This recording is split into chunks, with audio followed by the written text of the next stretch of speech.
But a big man. Listen, this weekend, if you were an LSU fan, you got to see some pretty, I'm going to say, historic stuff. Of course, we're going to start with women's basketball, and then we'll go to baseball a little bit later on in the show. But we open with the LSU women's basketball team headed to Dallas for the Final Four.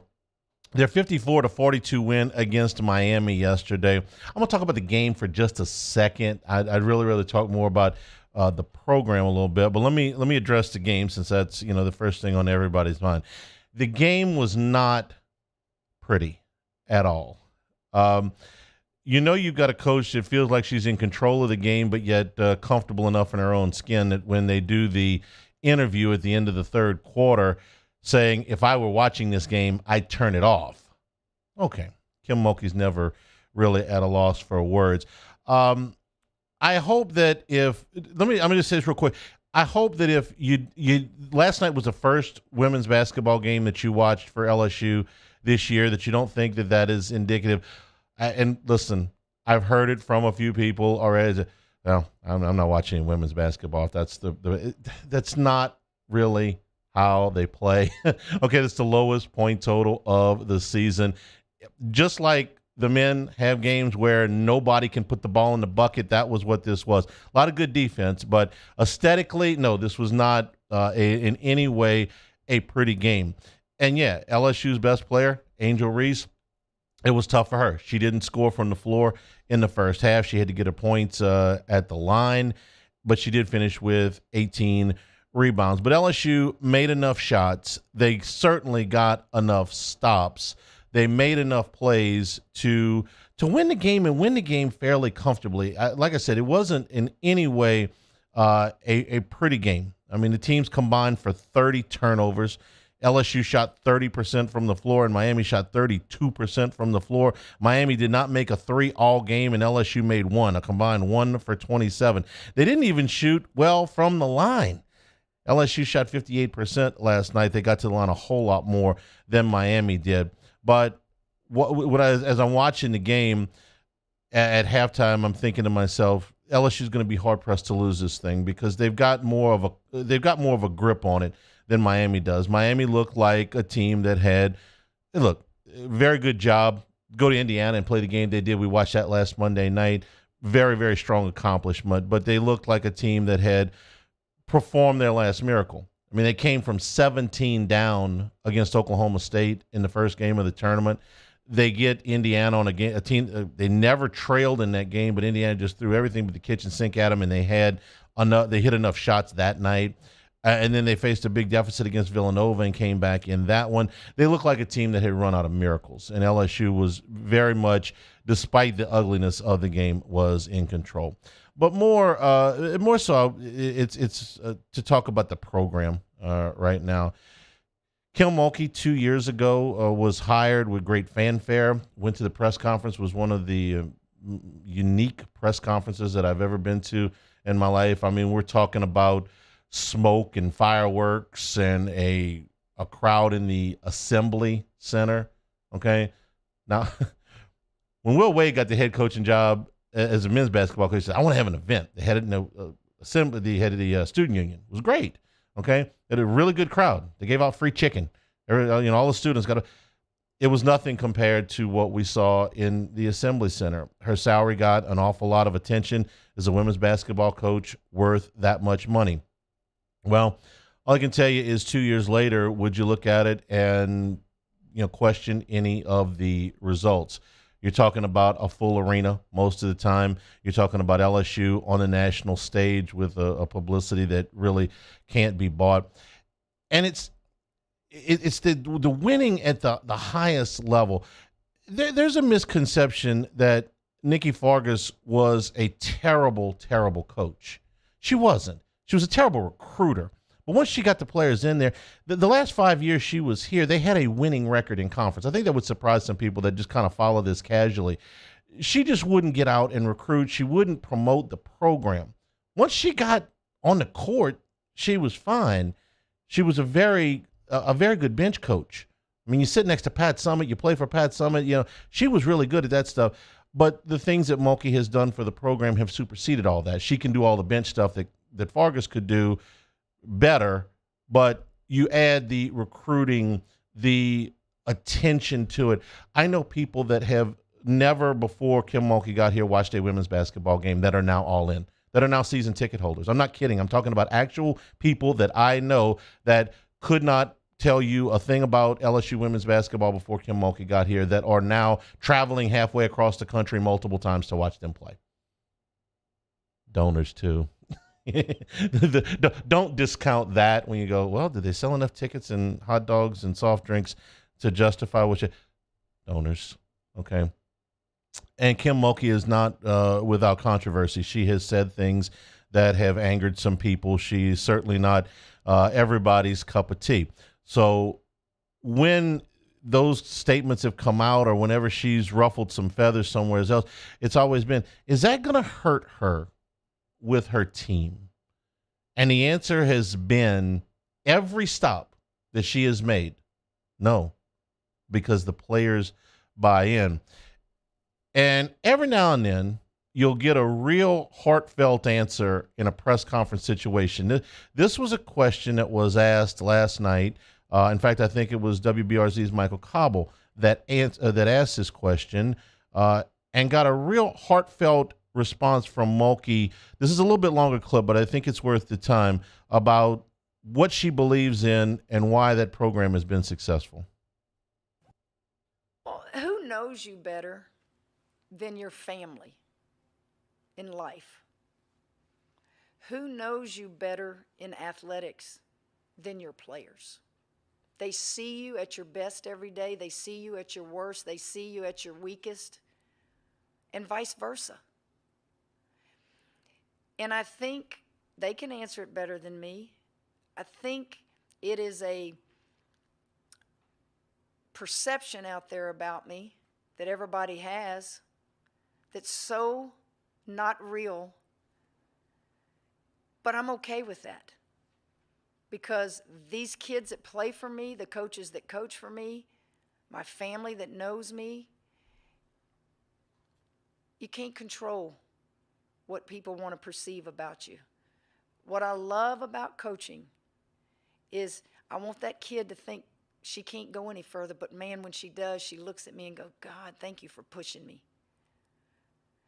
I want to look at that kid that everybody says will be an academic casualty or somebody that's really going to struggle academically, and I can watch that kid get a degree and a diploma. Every kid I've ever coached that finished playing for me has a degree.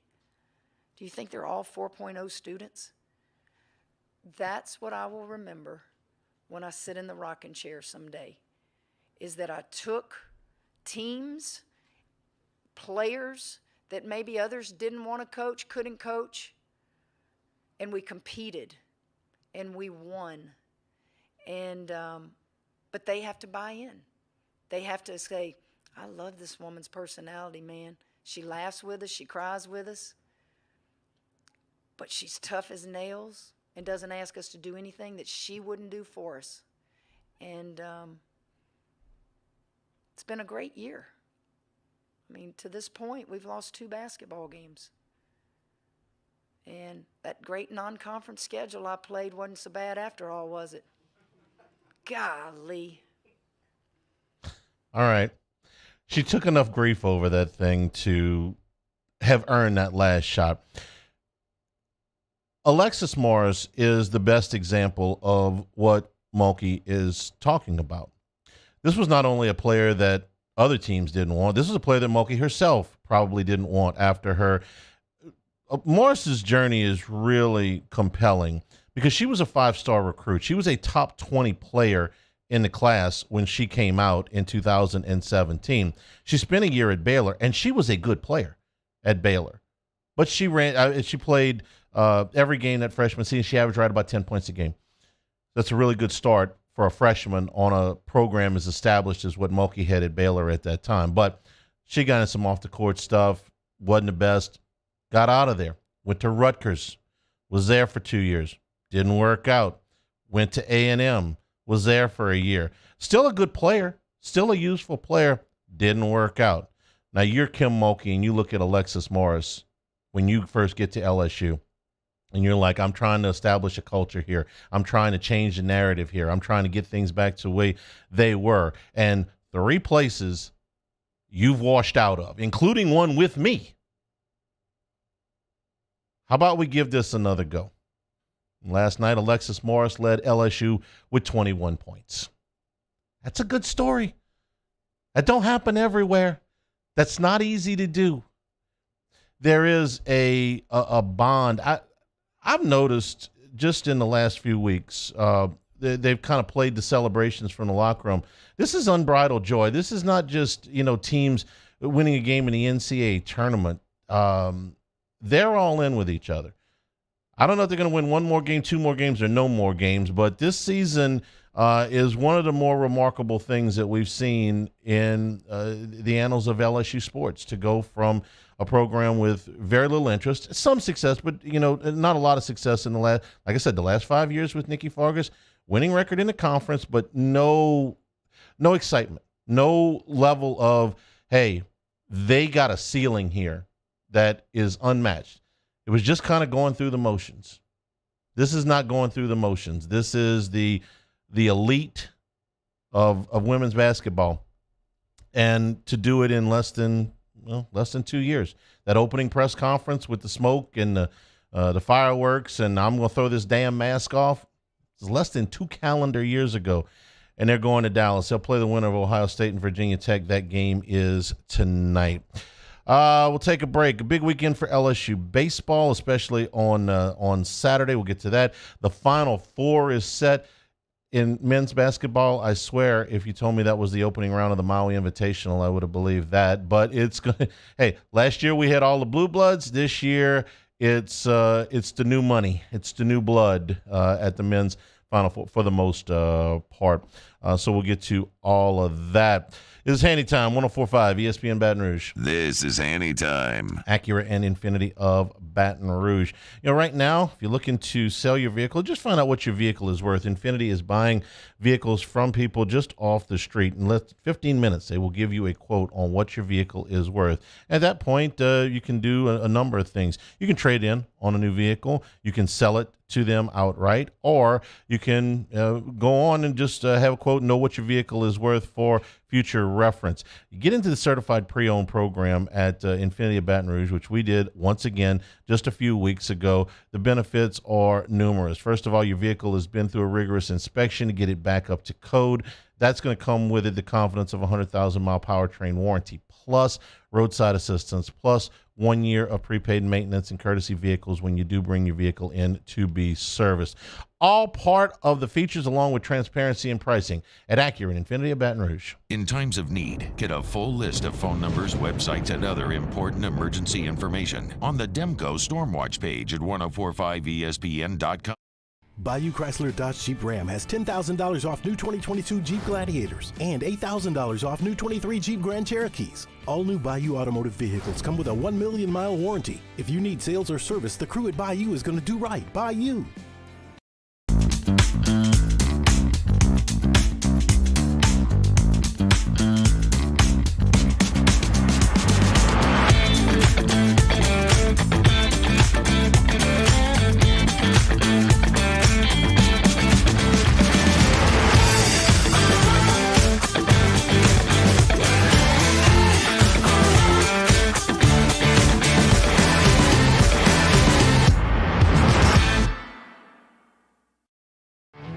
There it is, the extra mile, on the border of expected and extraordinary for those willing to go further, like vans customized for work or play, with safety and tech to keep you connected, supported by a 5-star sales, service, and finance team, and backed by the 1-star you know. So go the extra mile. It's never crowded, because so few have what it takes to go there. Mercedes-Benz Vans. Gulf Coast Office Products is a nationally recognized Savin office equipment dealer based right here in Louisiana. Over 100 employees strong, Gulf Coast has the boots on the ground to support all vertical markets, from education, engineering, legal, and finance. With the latest in office technology, from desktop to production segment units, Gulf Coast and Savin have the perfect fit for you. Call 225-756-2644. That's 756-2644 for Gulf Coast Office Products.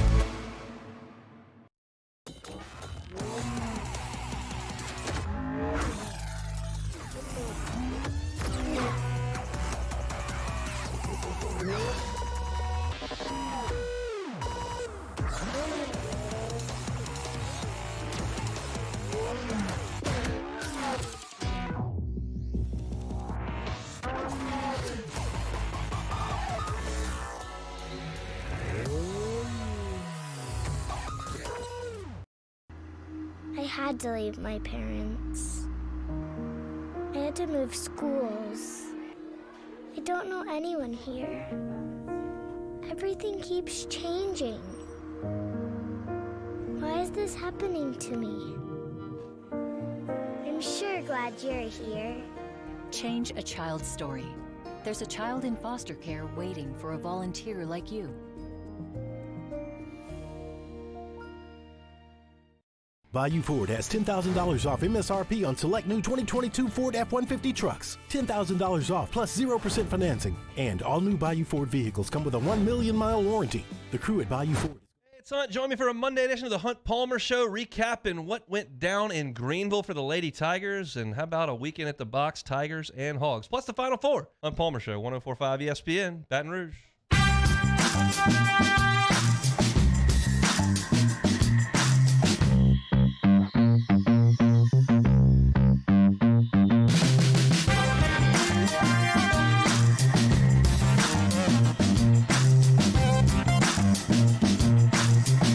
This is Hanny Time with Charles Hannegriff on 104.5 ESPN Baton Rouge.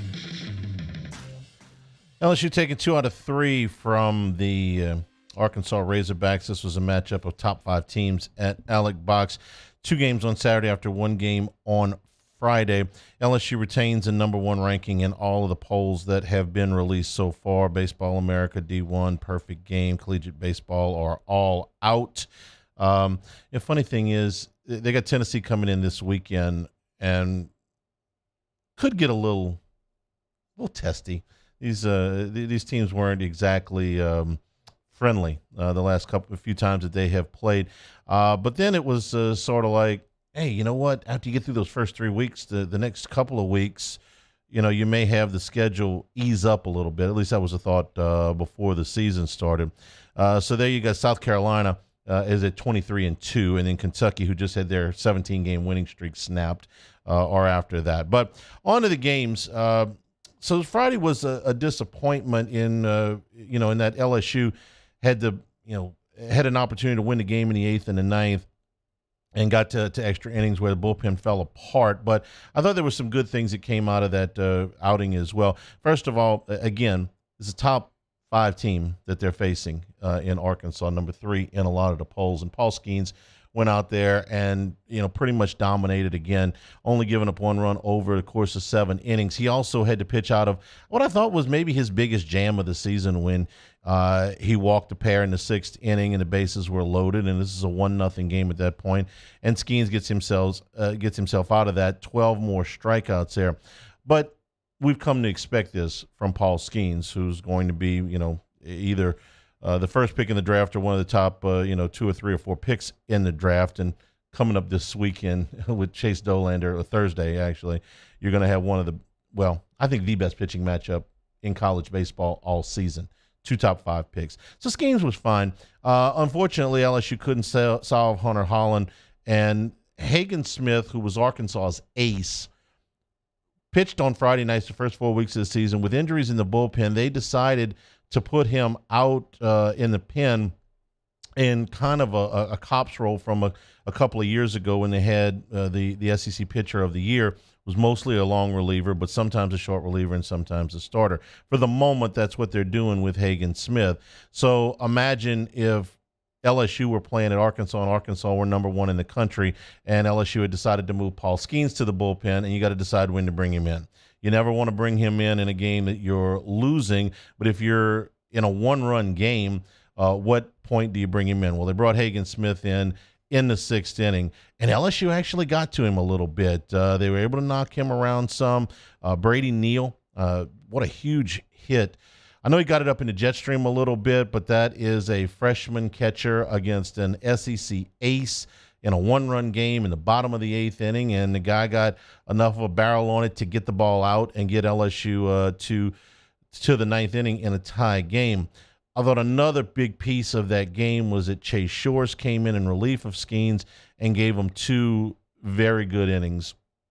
And you get into the 8th and 9th where, 1 run is all the difference in the world, and Shores does a good job of getting them to the bottom of the 9th with a chance to walk it off. They didn't, but that wasn't Shores' fault. Then you get to the opening of the 10th inning, and I thought we found out maybe a couple of things. Number one, that maybe they stayed with Shores a little bit too long. You go to the 8th batter phase. He's about a 1-time through, and it was right at 1-time through, but two innings or 1-time through maybe is where he's at right now. Remember, it's still March. It doesn't mean he's going to stay that way, but that seems to be how they've used him. So maybe they stay with him 1 too long. Hey, if you find something out, it's worth it. Also, that Christian Little has struggled when coming in the last few times with runners on base. So maybe they know now that Shores, you get to 2 innings, you get to 1 time through the order. Maybe for now that's it. Maybe you can work on extending him a little bit in some of the midweek games. We'll see. For Little, bringing him in with runners on base has been more problematic than bringing him in to start the inning. He's not the only pitcher in the world like that. There's plenty. So if you find out a little bit of those things, and then the game got away from him, but I thought you found out some nice things with your bullpen there, or at least some useful things with your bullpen. I'm not happy that Christian Little gave up 4 runs. I'm just telling you, maybe bringing him in with runners on base is a little bit problematic. We'll see. But once Arkansas got to Saturday, they had used their top 2 pitchers, and LSU, even with the shaky outings from Ty Floyd and Thatcher Hurd, a week ago at A&M, were going to be big. We're going to be big favorites, and they just absolutely took Arkansas to the woodshed in both games on Saturday. As important as getting to a staff like Arkansas is, I thought the real stories on Saturday were around Ty Floyd and Garrett Edwards. First of all, Floyd, you come out for the first inning, you give up what Skip used to call the inevitable 2. Why? Everybody's not into the flow of the game. Pitcher's looking for release point. You're trying to figure out the umpire strike zone. Everybody's a little bit tight. You make an error to open the ball game, and then a 2-run dinger. But the significant thing was that Floyd settled down after that, and he did not give up another run the rest of the game. He gets you all the way into the 7th. If Floyd crumbles there, then you got to, you're looking at another 16, 17 innings of baseball that you got to get through, and you got to really jump deep into your bullpen in game 1 if Floyd falters there. He didn't, and he only gives up 5 base runners in 6 1/3 innings, and he holds them right there. Wait for the offense to catch up. They hit Will McIntyre extremely hard.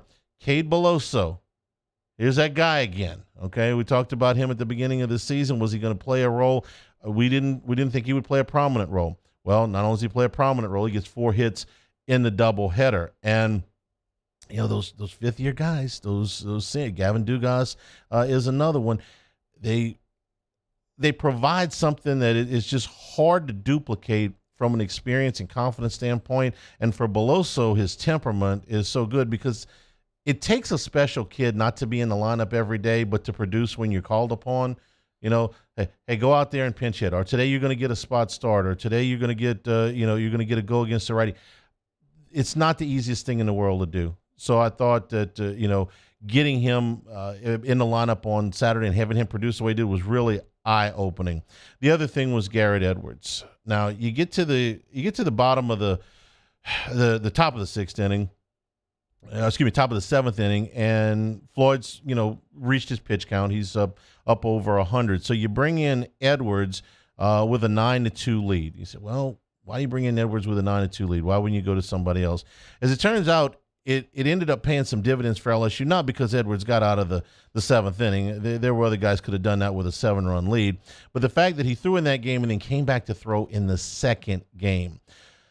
So it's different going out there in both ends of a doubleheader and pitching in 2 games in a weekend, but LSU's trying to find out who they have. Has got the rubber arms that they know they can use twice in one series, and especially without having Ackenhausen available this weekend, that was going to be pretty significant. So Edwards not only throws the 10 pitches there, he goes into the cryogenics little thing that they've got over there in the pitching lab, gets himself recuperating, comes back and throws 69 pitches of shutout baseball in the second game.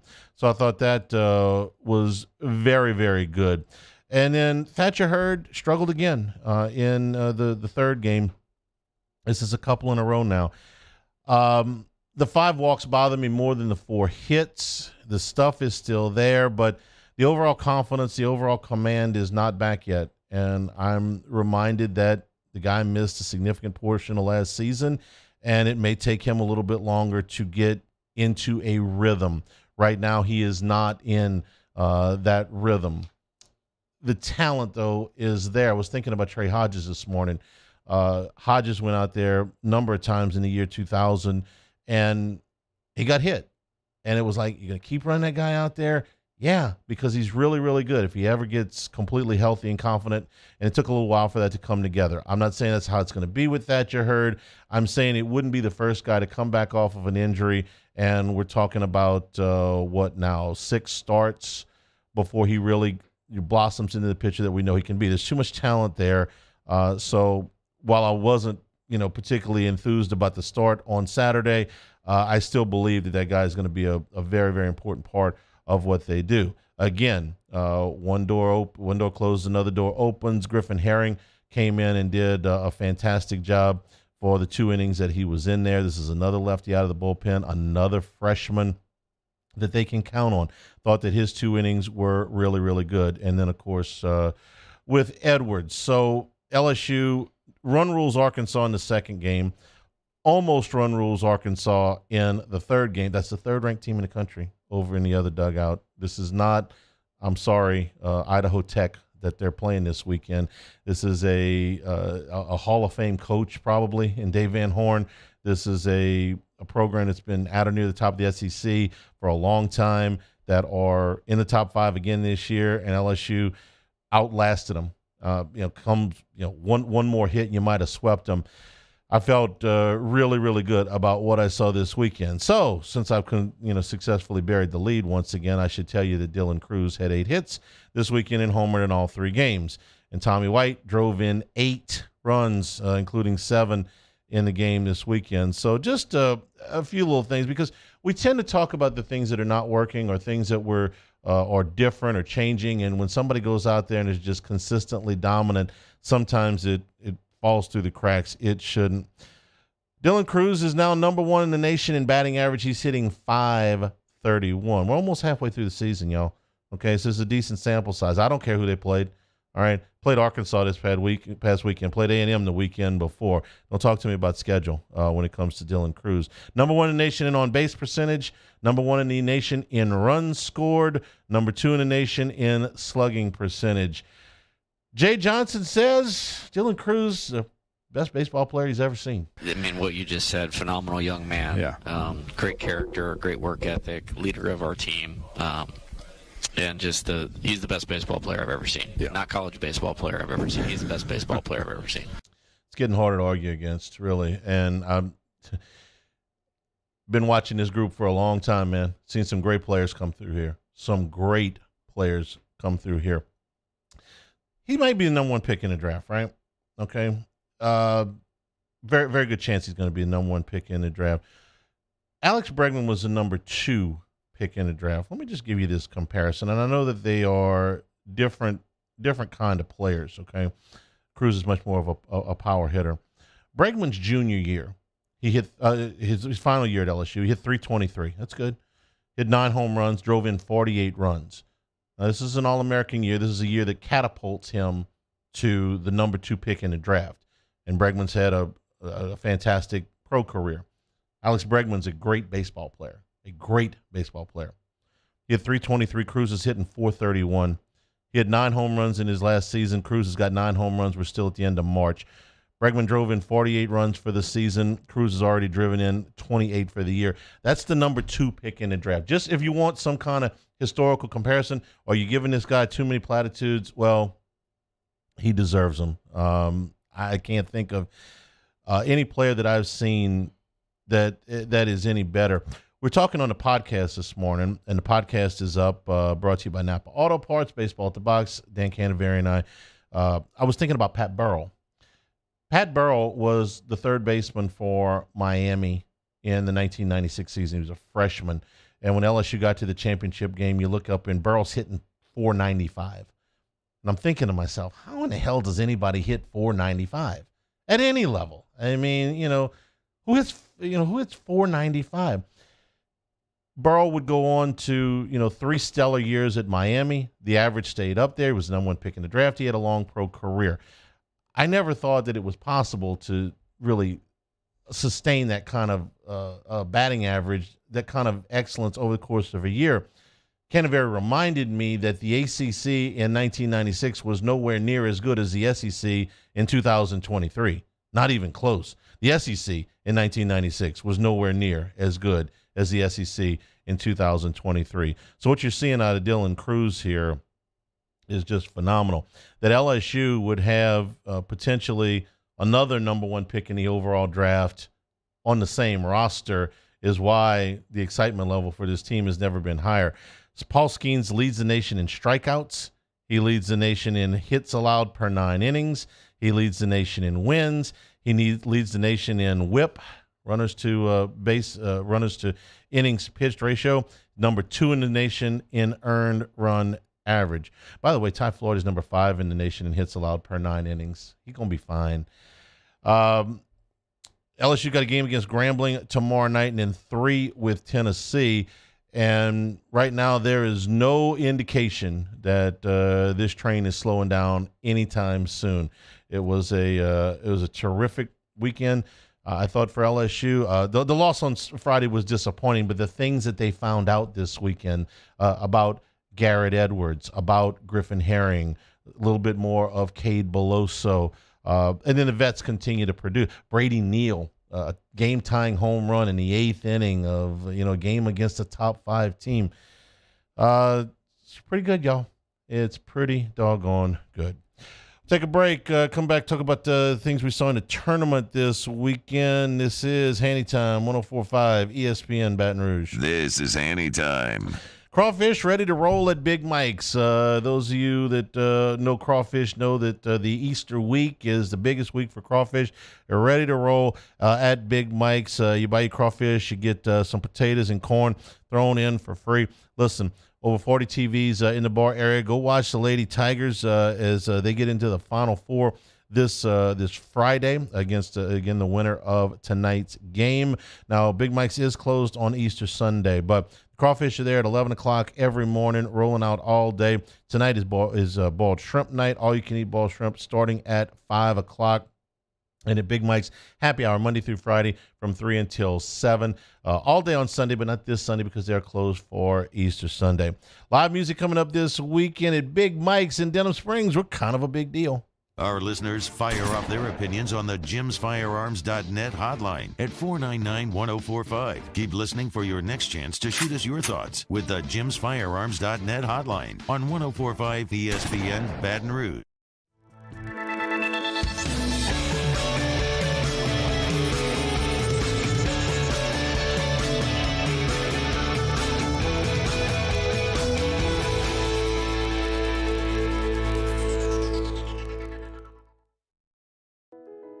I've been doing business with Luba for 25 years. They're dependable, trustworthy. It's just the attention to detail with our clients. Our folks have years and years of experience. They're highly trained professionals, but many companies have that asset. What I'd like to think makes Luba a bit different is that we use those talents in a way that truly is dedicated to serving the needs of the folks who depend on us.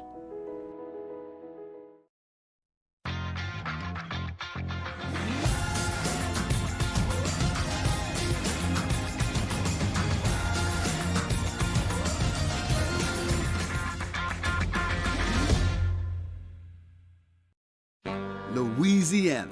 It's a place defined by culture, by pride, by passion, by people who do more than love this place. They celebrate it, elevate it, champion it.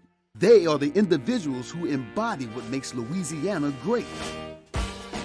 The companies that make Louisiana a better place to work and live. The nonprofits leading transformational change in our communities. Champions of Louisiana are all around us, and LWCC is proud to celebrate them because we've always been Louisiana loyal, supporting the workers, the innovators, the change agents of this great place we call home. Who are the champions around you? Together, we can share their stories. Together, we can help our home state thrive. Together, we are Louisiana loyal. Always.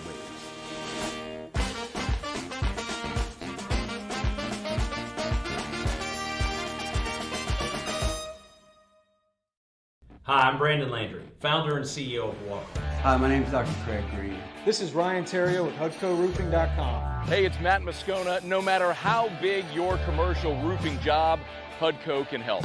My patients come to me because they trust that I can get the job done at a high level. Ryan Terrio and Richard Tilley have the same level of trust when it comes to roofing. If you have a roofing issue, call HUDCO Roofing. Give us a call, 364-1007, and we'll come to your house and give you a free inspection. There it is, the extra mile, on the border of expected and extraordinary, for those willing to go further, like vans customized for work or play, with safety and tech to keep you connected, supported by a 5-star sales service. Matt Moscona inviting you to join us for Monday's AFR, presented by Relief Windows. We'll recap the LSU weekend series against Arkansas, and the football Tigers have a big weekend out on the practice field. Join us 3 to 6. 104.5 ESPN Baton Rouge.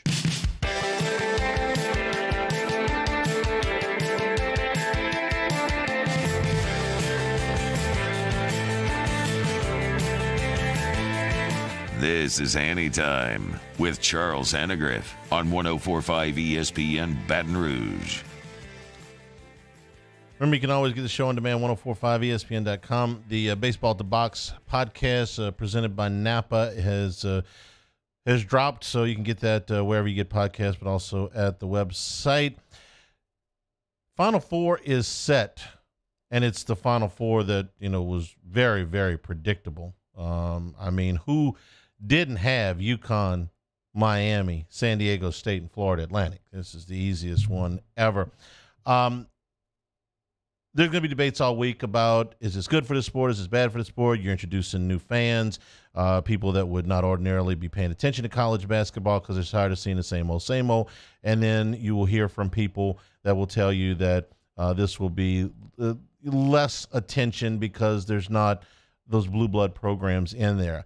I tell you, you can have both. And neither last year's Final Four nor this year's Final Four is what's going to happen every year in the sport. I think they're both good for college basketball. If you want to pay attention, if you want a reason to pay attention to college basketball will give you a reason every year. Last year, you had Duke, North Carolina, Kansas, and Villanova. You had four, as bluest of the blue bloods programs as you get. And you had three coaches that are going to be in the Hall of Fame, and one coach who was in his first year taking a program that he had played at all the way to the Final Four. That was good. That was good theater. That was high-quality basketball. This is completely different, but, again, if you want a reason to go and watch this thing, there are plenty. I mean, if you want to go watch Adama Sanogo for UConn, you're going to see what has been, in my opinion, the best player in this tournament. You want to go see Isaiah Wong from Miami? You're talking about a guy who's had two fantastic, tournaments back to back. And there's I can name players, but what I want to really talk about is the games and how they went down this weekend.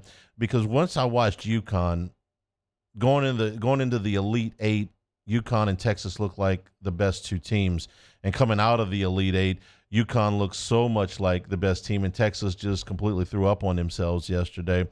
But Drew Timme for Gonzaga, right? Guys had an all-time career.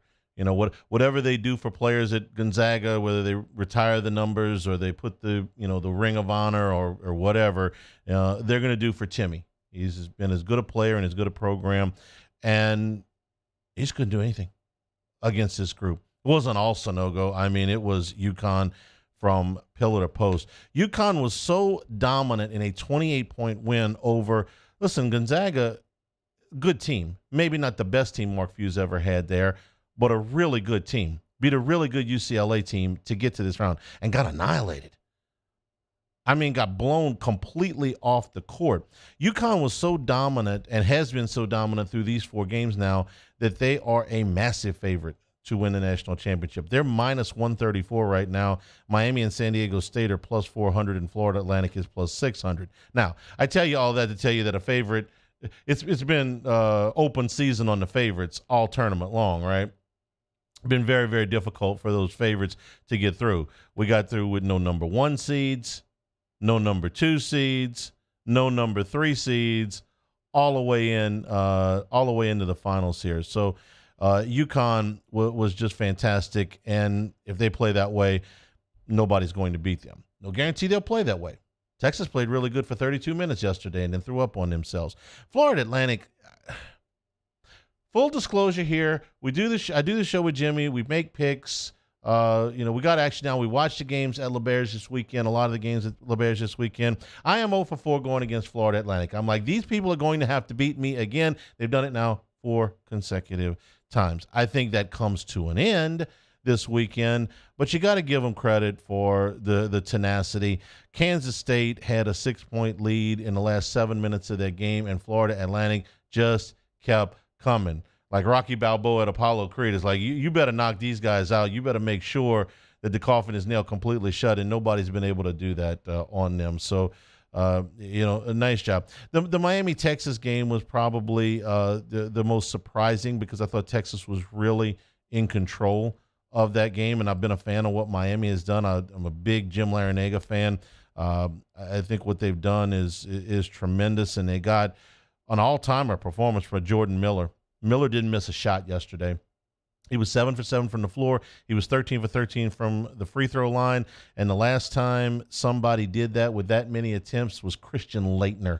I think despite the fact that nobody on the planet outside of his family likes him, everybody respects what Laettner did as a college basketball player. He's one of the all-timers. Well, Miller matched that performance from a shooting standpoint yesterday.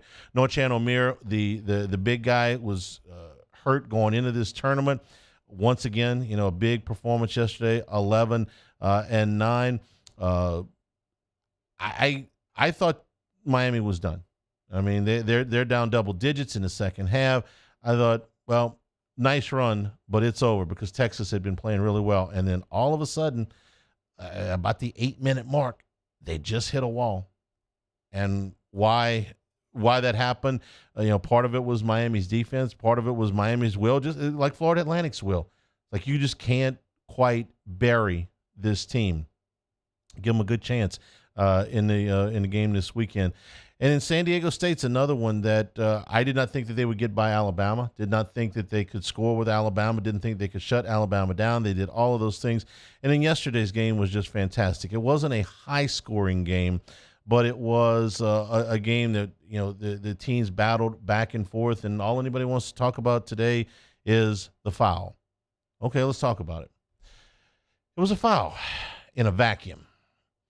If you watch the play, the shooter is impeded. It's a push. It's a foul.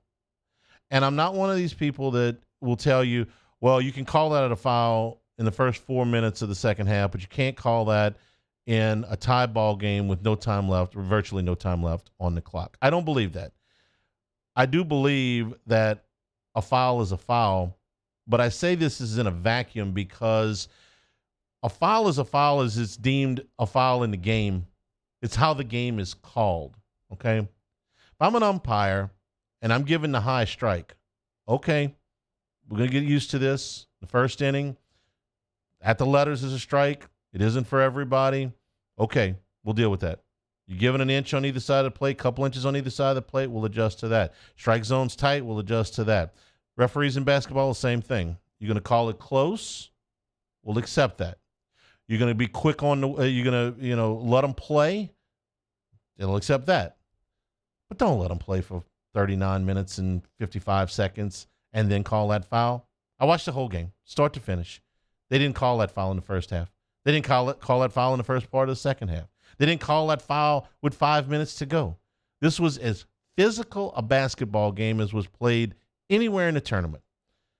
And at that point, you can't make that call. If you haven't made that call all game, you can't make that call then. If you're making that call in the first half, if you're making that call with 5 minutes to go in the game, then go ahead and make that call. Everybody knows what the deal is. You have established a parameter. And listen, do I wish that every official got every call right? Of course, but they're human, okay?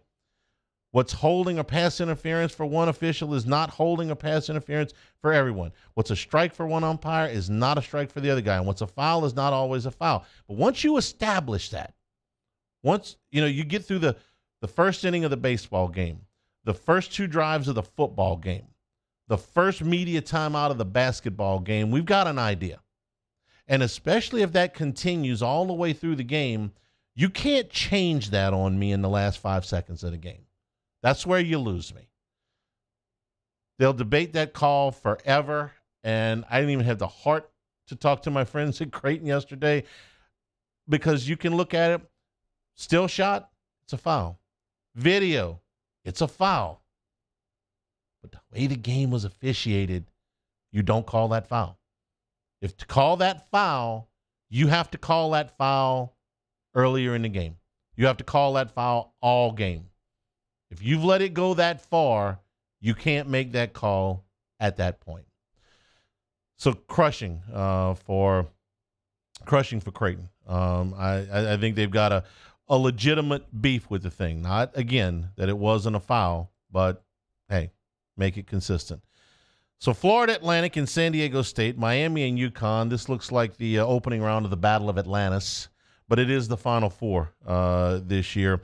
And we'll see that in Houston starting on Saturday. Florida Atlantic and San Diego State is the first game. UConn, big favorite to take home their 4th national title. We'll take a break. We'll come back and wrap things up. We'll take some questions from you in the Bayou Ford Huddle if you've got them. It's Hanny Time, 104.5 ESPN Baton Rouge. This is Hanny Time. Well, no shortage of basketball this weekend. We had a wonderful time at LaBerge this weekend.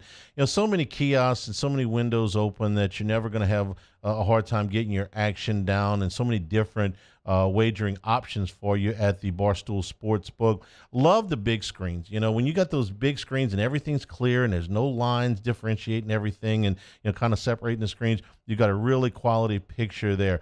Full service menu and full service bar there at LaBerge, whether you're getting the chicken wings, whether you're getting a burger, whether you're getting some pizza, all of those things on the menu, plus over 24 beers on tap. So you've got women's basketball with LSU in action. You've got the men's action on Saturday, and, of course, the national championship game on Monday night.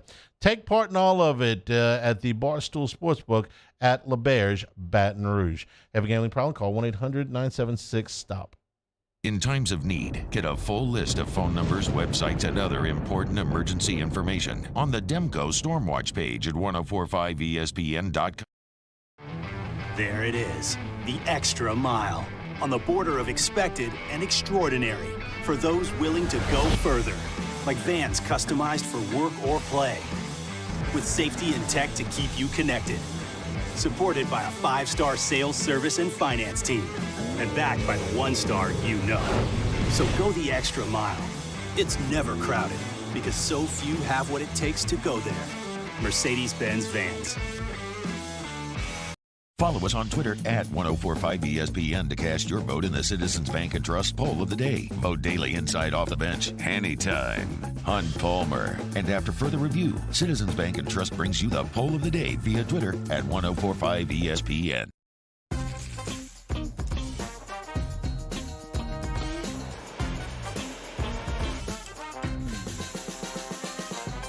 The best kept secret in town is out. Discover Tallulah at the Renaissance Hotel on Bluebonnet.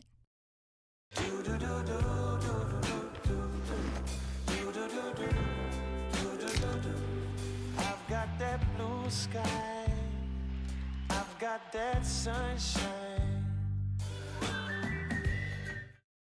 Hey, it's Matt Musso. Join me Monday through Friday for your daily update on LSU baseball with Musso at the Box, presented by New Orleans Flooring, wherever you get your podcast, Apple, Spotify, Google, and check out New Orleans Flooring. 2 locations, Metairie and Prairieville, or NOLAFlooring.com.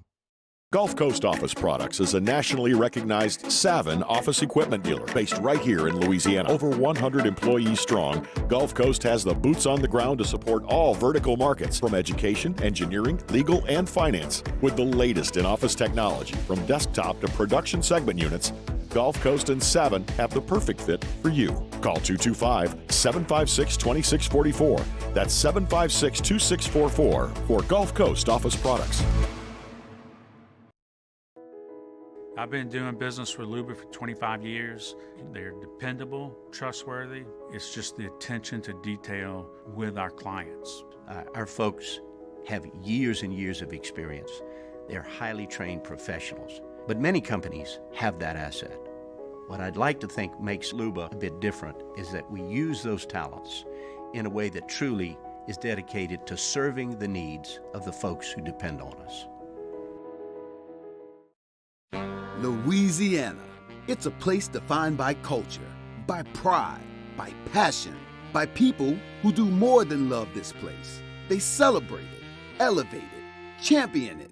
They are the individuals who embody what makes Louisiana great. The companies that make Louisiana a better place to work and live.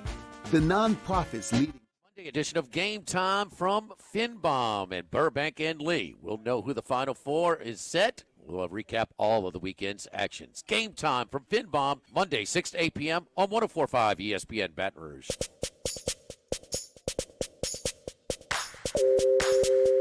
This is Hanny Time with Charles Annegriff on 104.5 ESPN Baton Rouge.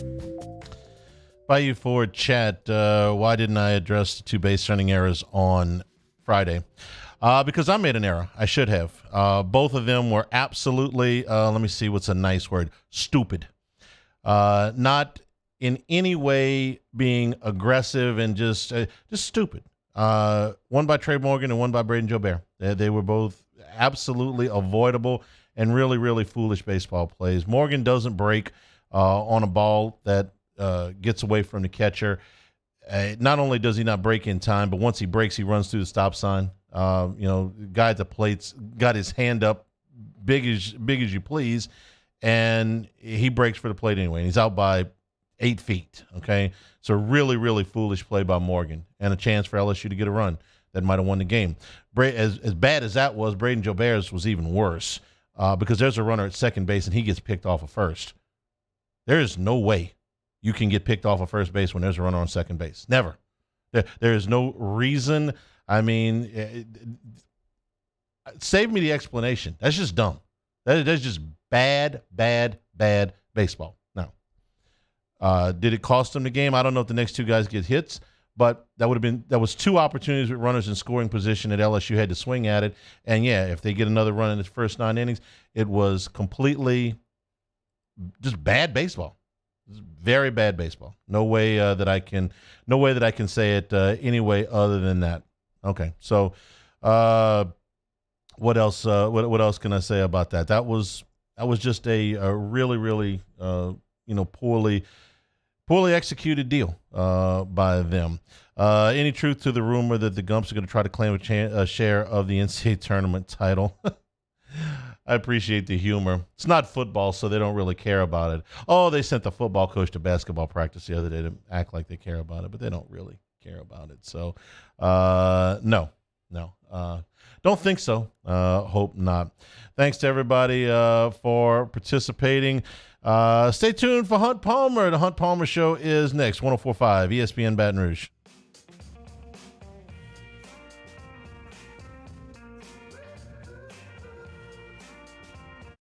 Hi, I'm Brandon Landry, founder and CEO of Walker. Hi, my name is Dr. Craig Green. This is Ryan Terrio with HUDCORoofing.com. Hey, it's Matt Moscona. No matter how big your commercial roofing job, HUDCO can help. My patients come to me because they trust that I can get the job done at a high level. Ryan Terrio and Richard Tilley have the same level of trust when it comes to roofing. If you have a roofing issue, call Hudco Roofing. Give us a call 364-1007 and we'll come to your house and give you a free inspection. I had to leave my parents. I had to move schools. I don't know anyone here. Everything keeps changing. Why is this happening to me? I'm sure glad you're here. Change a child's story. There's a child in foster care waiting for a volunteer like you.